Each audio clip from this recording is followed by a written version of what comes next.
नमस्कार, स्वागत है आपका न्यूज 69 में। मैं हूं आपके साथ अंकिता और बढ़ते हैं इस वक्त की बड़ी खबर की ओर। भोपाल जीआरपी पुलिस को ट्रेन में चोरी करने वाले चोर गैंग के एक सदस्य को पकड़ने में सफलता मिली। चोर आउटर पर खड़ी ट्रेनों में चोरी कर फरार हो जाते थे।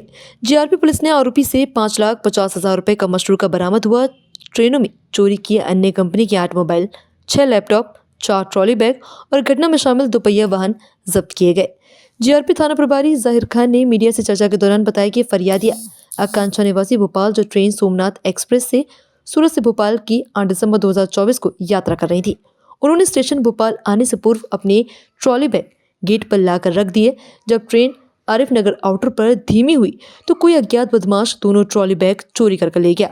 बैग में 3 सोने की अंगूठी, 2 कीमती घड़ी और कपड़े अन्य सामान थे, जिसकी कुल कीमत 97,000 रुपये थी। फरियादी की रिपोर्ट पर टीम गठित कर स्टेशन भेजी गई और आरोपियों को चिन्हित करने के लिए सीसीटीवी फुटेज खंगालना शुरू किए गए, जिसमें एक संदेही चिन्हित किया गया। लगातार 15 दिन तक भोपाल के आरिफ नगर आउटर के आगे आरोपी जानकारी पुलिस जुटाने में लगी हुई है।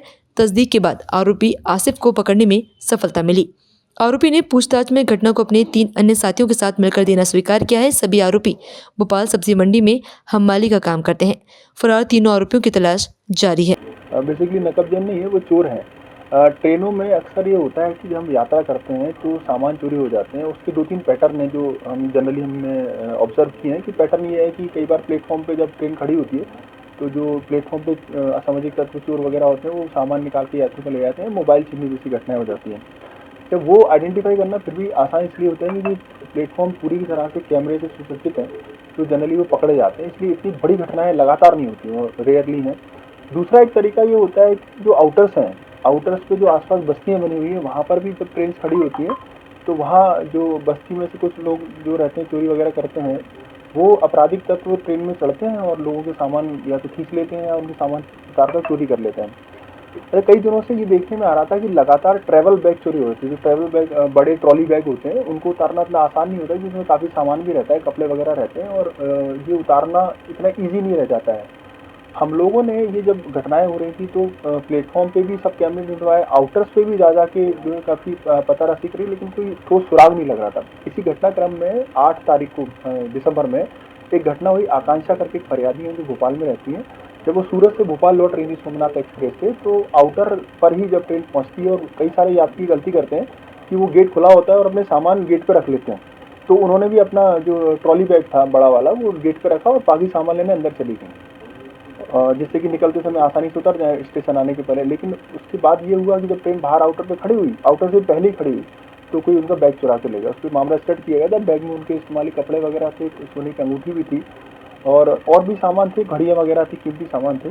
उस पर इन्वेस्टिगेशन हमने प्रोब किया। जब उस घटना को लेकर इन्वेस्टिगेशन प्रोब हुआ तो हमको कहीं आउटर्स पे भी कुछ नहीं दिखा और नहीं देखने के बाद फिर हमने धीरे से सोचा कि आउटर के अलावा ट्रेन कहाँ और रुकी थी। जब हमने उसके चार्ट लिए तो हमको मालूम पड़ा कि ट्रेन आउटर के पहले भी रुकी थी। जो आरिफ नगर ब्रिज आप देखेंगे तो वहाँ आउटर नहीं है, आउटर शुरू होता है फर्स्ट सिग्नल से, डी केबिन से, लेकिन आरिफ नगर ब्रिज आउटर के पहले की जगह है जहाँ आसपास बस्तियाँ भी नहीं है। तो वहाँ जब ट्रेन खड़ी हुई तो वहाँ के कैमरे जब हम खंगालते पहुँचे तो उसमें कुछ संदेह ही दिखे, ट्रैवल बैग ले जाते हुए बाइक पे। तो हमको लगा इतनी रात को 2:30-3 बजे कौन जो है इतने ट्रैवल बैग लेके बाइक से निकलेगा। इस पे जब हम आगे बढ़े हैं और फुटेजों को लेके, तो फिर हमको जब बाहर से हमने सूचना संकलन शुरू किया तो हमको मालूम पड़ा कि 3-4 लोग हैं जिनके नाम हमारे पास आए कि इन लोगों की गतिविधियाँ ट्रेन की पटरियों के आसपास देखी जाती हैं। ये लोग कई बार वहाँ जुआ भी खेलते हैं या वहाँ रातों को घूमते रहते हैं। ये सूचना जब हमको प्राप्त हुई तो टीम ने, वरिष्ठ अधिकारियों को निर्देश था, हमने ये सूचना से हमारे एसआरपी सर को अवगत कराया। तो उसके हिसाब से हमने एक टीम तैयार करके 15 दिन लगातार उसी एरिया में रात भर रेकी की है। 15 दिन रेकी करने के बाद जो पहला आदमी हमारे पकड़ में आया वो आसिफ करके एक लड़का था। आसिफ 22 साल का है और ये नारियल खेड़ा गौतम नगर का रहने वाला है। आसिफ को पकड़ के जब वो पूछताछ की, क्योंकि वो बहुत ज़्यादा डिनाई इसलिए नहीं कर पाया क्योंकि फुटेज में हमको दिख ही रहा था वो जाते जाते मैच हो गया, तब उसने बाकी 3 साथियों के और नाम बताया। ये चारों लोग उसी एरिया के रहने वाले हैं, सेम एरिया के रहने वाले हैं और बाय प्रोफेशन ये लोग मंडी में, जो सब्जी मंडी आरिफ नगर ब्रिज के नीचे जाके वहाँ पर हमाल का काम करते हैं। तो जब इसने बताया अपनी पूछताछ में कि जब हमाल का काम करते करते कई बार काम नहीं मिलता था मंडी में, तो फिर उसके जो 3 साथी हैं उसमें से कुछ के रिकॉर्ड भी हैं, उन्होंने कहा कि आजकल हम ये काम कर रहे हैं तो साथ में जुड़ जाओ, उसमें पैसा अच्छा खासा है, फालतू की हमाली भी नहीं है। तो तब से ये उनके संपर्क में आया और संपर्क में आने के बाद उसने बताया करीब 5-6 महीने से ये लगातार ये काम कर रहे थे। ये करते ये थे कि इनको मालूम था कि इन्होंने ट्रेन चिन्हित कर रखी थी कि कौन सी ट्रेन है जो आउटर के पहले भी रुकती हैं।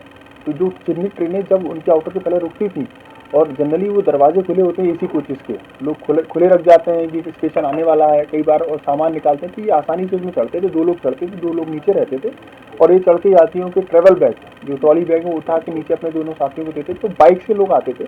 एक बाइक भी हमने बरामद करी है जिसका उपयोग घटना में हुआ है। अभी दूसरी बाइक और रह गई और 3 जो आरोपी उसके फरार हैं, नामजद हो गए हैं वो। और ये जो आरोपी था इसने फिर जो सामान इसके हिस्से में आया जितना जाके, तो काफ़ी सारा सामान था। 8 लैपटॉप थे उसमें, 6 लैपटॉप थे, 8 करीब मोबाइल हैं, ट्रैवल बैग हैं कई सारे। ये सारे के सारा सामान इसके पास से जब्त हुआ है।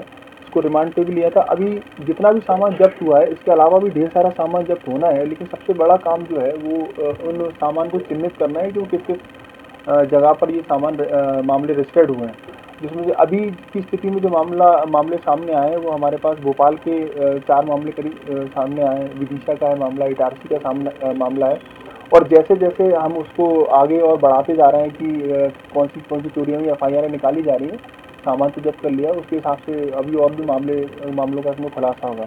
साथ ही जब 3 साथी और उसमें मिलेंगे जो नामजद, उसमें लगातार टीम लगी हुई है साइबर की हेल्प से भी, तो बाकी जो सामान गया होगा FIR में उसको भी वो भी मिलने की पूरी संभावना है, मिलेगा जो भी सामान गया हुआ है। तो ये एक मायने में एक बड़ी ब्रेक थ्रू सफलता इसलिए भी है क्योंकि जनरली अगर कोई चोरी ऐसी होती है कि सिंगल होती है और उसमें अगर हम उसको पकड़ भी लेते हैं तो उसका इम्पैक्ट उतना ज़्यादा नहीं आता। लेकिन ये इस तरह से चोरी है कि इन चारों लोगों ने गैंग बना के चोरी करते थे, काफ़ी टाइम से करे आ रहे थे। तो एक तो जो पुलिस ने इसको पकड़ा है, फर्स्ट टाइम GRP ने इसको पकड़ा हुआ है इस चोर को, तो वो घटनाएं एकदम से रुक गई हैं। अब अभी हम देख रहे हैं कि जो क्राइम के पैटर्न है उसमें जो घटनाएं लगातार इस तरह की चल रही थी वो एकदम से सीज हो गई हैं, क्योंकि ये गैंग सक्रिय था। हमको समझ में आ गया कि इसके बाद कोई अभी गैंग ऐसा नहीं था जो ये काम कर रहा था। तो इसका जो इम्पैक्ट आया है वो अच्छा आया हुआ है। इस खबर पर आपकी क्या है राय, हमें कमेंट सेक्शन में जरूर बताएं। तब तक के लिए धन्यवाद।